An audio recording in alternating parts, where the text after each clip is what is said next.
Suivez les championnats du monde avec Adidas, équipementier des équipes de France de judo.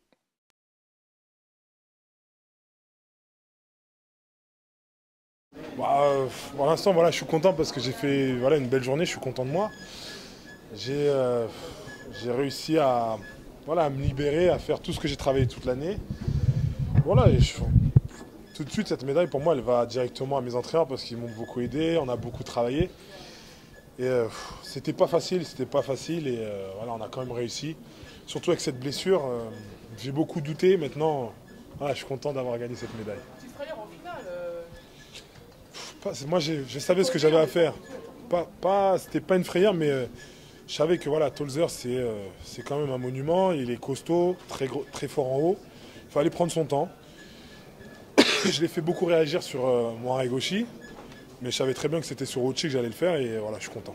Par rapport aux autres titres, celui-ci, quelle saveur il a? Il est particulier, c'est à la maison, c'est devant un public que j'ai jamais vu, mais de feu.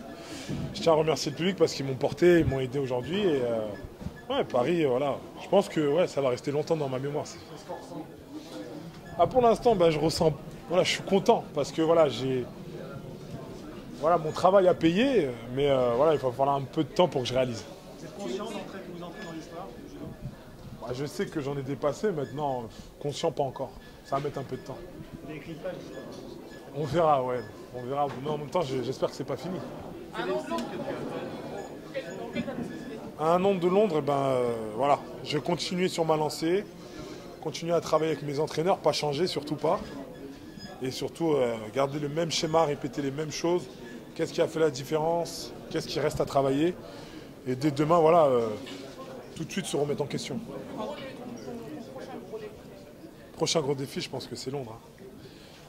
Maintenant, je m'étais dit, il me reste 2 défis. C'était ces mondes à Paris et les Jeux.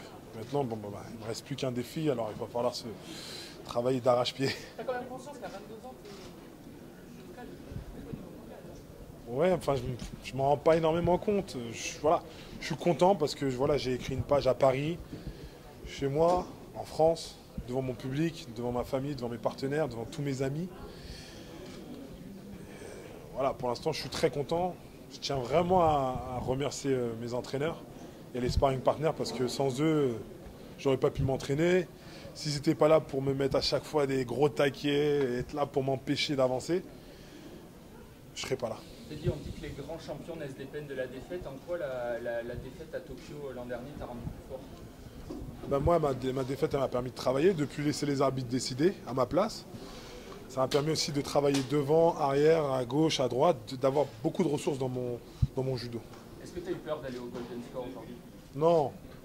Je ne vais pas me vanter, mais je savais ce que j'avais à faire. J'ai été patient. Dès que j'avais une ouverture, j'y allais. Avant les mondiaux, tu avais dit que peu importe la manière, peu importe le spectacle, tu étais là pour gagner.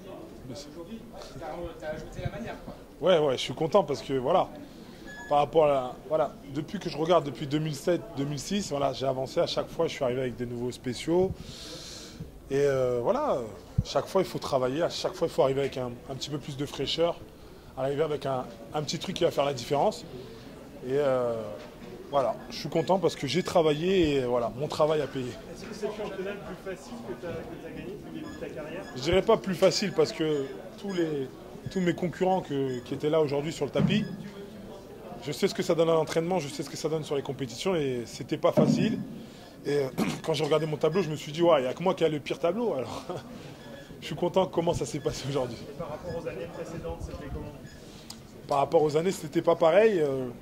C'était pas le même judo. Aujourd'hui, je sens que mon judo a évolué, je sens que je peux attaquer un peu partout. Teddy, quand David dit que tu es un surdoué du judo, c'est flatteur, mais je peux pas dire que je suis un surdoué parce que quand je regarde mes années précédentes, on peut pas dire que j'étais un surdoué. Maintenant, je peux dire que quand on m'explique quelque chose et que j'aime bien, je comprends assez vite. Maintenant, je tiens à dire pour tous les jeunes que quand on veut quelque chose, quand on travaille, ça paie. qu'est-ce qu'il t'a dit sur le podium, David Douillet? Il me disait maintenant, il faut que tu ramènes des médailles olympiques. Je lui ai dit, il m'a demandé si je lui promettais. Je lui ai dit non, je te promets rien. Je vais tout faire. Maintenant, je vais pas mettre la charrue avant les bœufs. On va se projeter tranquillement vers Londres, sans précipitation. On va travailler et on verra le jour J.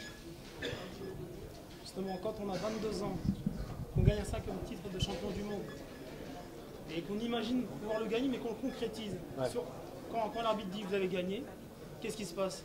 En fait, c'est pas quand l'arbitre dit que tu as gagné, c'est lorsque tu mets dans notre jargon, la boîte. Quand tu vois la main de l'arbitre qui dit « Hippon », tu te dis « c'est fini, je l'ai, ça y est, c'est à moi, c'est acquis ». Après, à 22 ans, voilà, déjà, je réalise pas, 22 ans, mon âge, je réalise pas ce que je fais. Tout ce que je sais, c'est que j'ai pris plaisir aujourd'hui, je suis content du travail effectué, et j'espère que ça va pas s'arrêter là et que je vais encore travailler pour de nouvelles techniques. Et ça vous arrive de transpirer en compétition? Mais j'ai transpiré. Après, voilà, je suis content, tant mieux que ça soit passé aussi vite et que j'ai trouvé la solution tout de suite. Alors, vous avez gagné 5 matchs par Hippon, dont certains en une trentaine de secondes. Ouais. En finale, vous avez fait peur à tout l'outre-mer. Hein.